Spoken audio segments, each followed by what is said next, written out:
ملک بھر میں عید میلاد النبی صلی اللہ علیہ وآلہ وسلم اور یوم دفاع دن کے آغاز پر اسلام آباد میں 31 اور صوبائی دارالحکومتوں میں 21 توپوں کی سلامی، مساجد اور گھروں میں ملک کی ترقی، سلامتی اور امت مسلمہ کے اتحاد کے لیے خصوصی دعائیں۔ نبی آخر الزماں حضرت محمد مصطفیٰ صلی اللہ علیہ وآلہ وسلم کا 1500واں جشن ولادت مذہبی جوش و جذبے سے منایا جا رہا ہے۔ صوبائی اور ضلعی سطح پر سیرت کانفرنسز، محافل نعت اور سیمینارز منعقد کیے جا رہے ہیں۔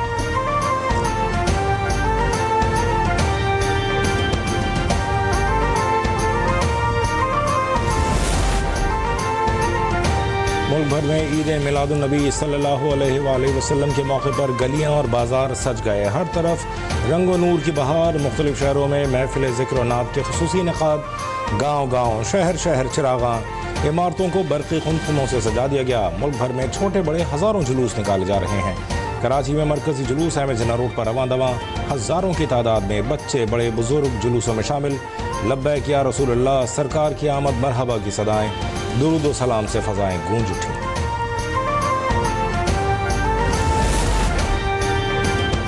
یوم دفاع و شہداء کے موقع پر جنرل ہیڈ کوارٹرز میں یادگار شہداء پر باوقار تقریب۔ چیف آف جنرل سٹاف نے یادگار شہداء پر پھول چڑھائے اور فاتح خوانی کی۔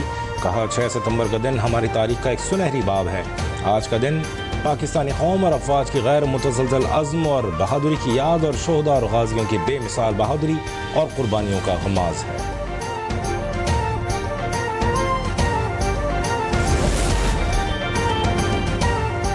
یوم دفاع و شہداء کے موقع پر کوئٹہ گیریجن میں یادگار شہداء پر تقریب۔ وزیر اعلیٰ بلوچستان تقریب کے مہمان خصوصی، جبکہ governor Balochistan guest of honour تھے۔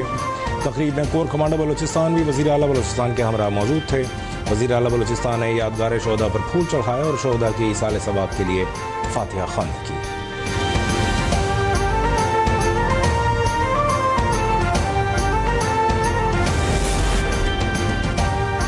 یوم دفاع و شہداء کے موقع پر گوادر میں یادگار شہداء پر پروقار تقریب کا انعقاد۔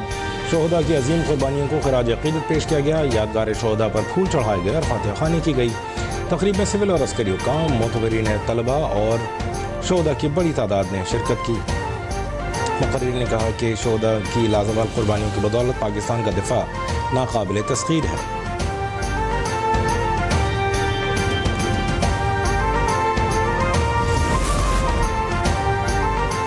مسلح افواج قومی خود مختاری، ملکی سالمیت کو درپیش چیلنجز سے نمٹنے کے لیے ہمہ وقت تیار ہیں۔ یوم دفاع و شہداء کے موقع پر غازیوں اور شہداء کو صدر مملکت آصف علی زرداری اور وزیر اعظم شہباز شریف کا خراج عقیدت۔ اپنے پیغام میں سربراہان کا کہنا تھا کہ مسئلہ کشمیر کا حل نہ ہونا خطے میں قیام امن اور ترقی کی راہ میں سب سے بڑی رکاوٹ ہے۔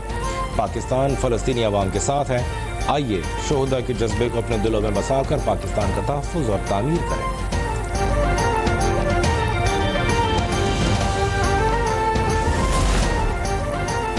پاک بحریہ نے یوم دفاع عقیدت اور ملی جوش و جذبے سے منایا۔ سربراہ پاک بحریہ ایڈمرل نوید اشرف نے نیول ہیڈ کوارٹرز اسلام آباد میں یادگار شہداء پر پھول چڑھائے اور فاتح خوانی کی۔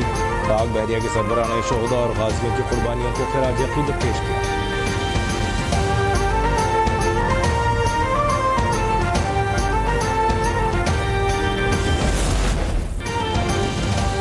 یوم دفاع و شہداء کے موقع پر ISPR نے نیا ملی نغمہ اللہ ہو جاری کر دیا۔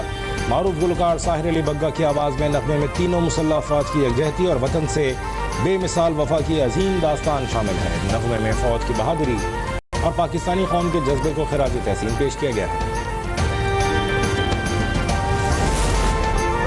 چیئرمین پیپلز پارٹی بلاول بھٹو زرداری کا یوم دفاع پاکستان پر پیغام۔ کہا 6 ستمبر ہماری قومی تاریخ کا وہ دن ہے جو فخر، جرأت اور پختہ عزم کی علامت ہے۔ 6 ستمبر کی روح ابدی ہے جو ہمیں سکھاتی ہے کہ جب مقصد حق پر مبنی ہو تو یقین محکم، حوصلے اور عزم میں متحد قوم کو دنیا کی کوئی طاقت شکست نہیں دے سکتی۔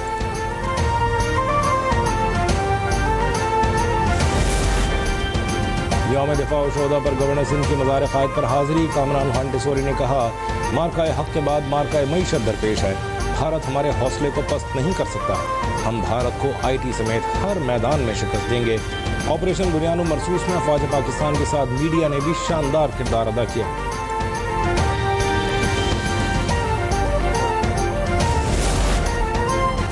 وزیر اعظم شہباز شریف سے فلسطینی صدر ڈاکٹر محمود عباس کے مشیر کی ملاقات۔ محمود صدیقی الحباش نے فلسطینی صدر محمود عباس کا پیغام دیا۔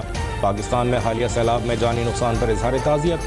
ملاقات میں وزیر اعظم شہباز شریف کا فلسطینیوں کے لیے پاکستانی عوام کی غیر متزلزل حمایت کا اعادہ۔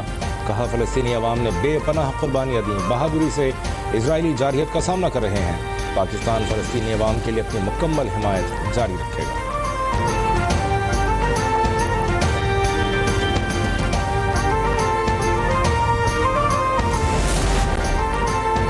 پاکستان کا تاریخی دورہ کیا، دورے سے دونوں ملکوں کے تعلقات کو فروغ ملے گا۔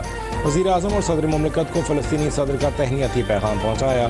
فلسطینی صدر محمود عباس کے مشیر محمود صدیق الوحاش کی پریس کانفرنس۔ کہا صہیونی فورسز فلسطینی سرزمین پر قبضہ کرنا چاہتی ہے، اسرائیل کو صہیونی ریاست قائم نہیں کرنے دیں گے، نہ ہی اپنی سرزمین کا 1 انچ بھی کسی کو دیں گے۔ ہمارے ارادے مضبوط ہیں، بھائیوں سے مدد چاہتے ہیں۔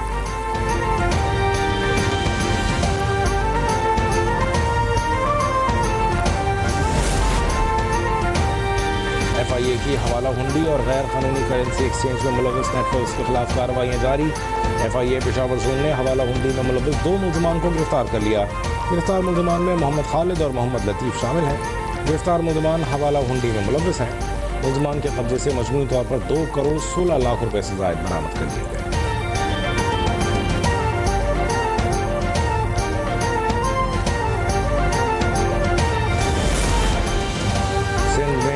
سے 10 ستمبر کے دوران وقفے سے شدید بارشوں کا امکان۔ تھرپارکر، میرپور خاص، سانگھڑ، خیرپور، شہید بے نظیر آباد، مٹیاری، ٹنڈو لیار، ٹنڈو محمد خان میں بادل برسنے کی پیش گوئی۔ کراچی میں 8 سے 10 ستمبر کے دوران گرج چمک کے ساتھ بارش متوقع۔ نشیبی علاقوں میں پانی جمع ہونے اور اربن فلڈنگ کا بھی خدشہ۔ شہر میں گزشتہ 3 روز سے گرمی کی شدت میں اضافہ، پارہ 32 ڈگری سینٹی گریڈ تک جا پہنچا۔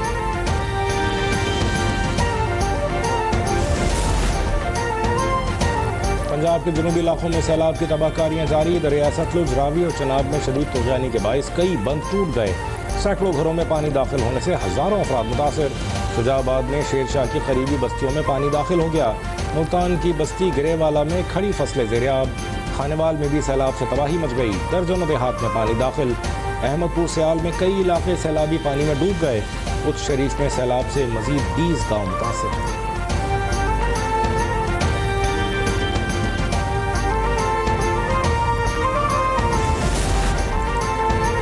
جنوبی پنجاب کے سیلاب متاثرہ علاقوں میں پاک فوج کی ریلیف اور ریسکیو سرگرمیاں تیزی سے جاری۔ ساہیوال میں پاک فوج اور سول انتظامیہ کے 30 ریلیف کیمپ قائم۔ پاک فوج کی ریسکیو ٹیمیں تلمبہ، میاں چنو اور عبدالحکیم میں ریلیف آپریشن میں مصروف۔ ہزاروں افراد اور مویشیوں کو محفوظ مقام پر منتقل کر دیا گیا۔ مظفر گڑھ میں بہرام پور، رنگپور، جوانا بنگلہ، مراد آباد، دوآبہ اور عاشق چوک سمیت کئی علاقوں میں ریسکیو آپریشن جاری۔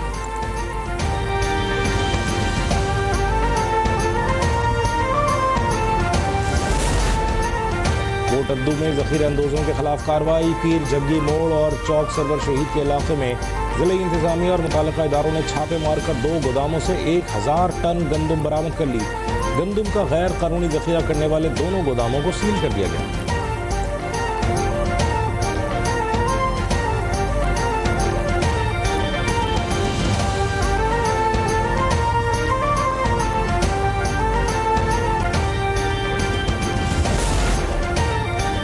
ٹرائی ٹی سیریز کس کے سر سجے گا تاج؟ ایونٹ کا فائنل کل پاکستان اور افغانستان کے درمیان کھیلا جائے گا۔ دونوں ٹیمیں ٹائٹل جیتنے کے لیے پرعزم۔ میچ پاکستانی وقت کے مطابق رات 8 بجے شارجہ کرکٹ اسٹیڈیم میں کھیلا جائے گا۔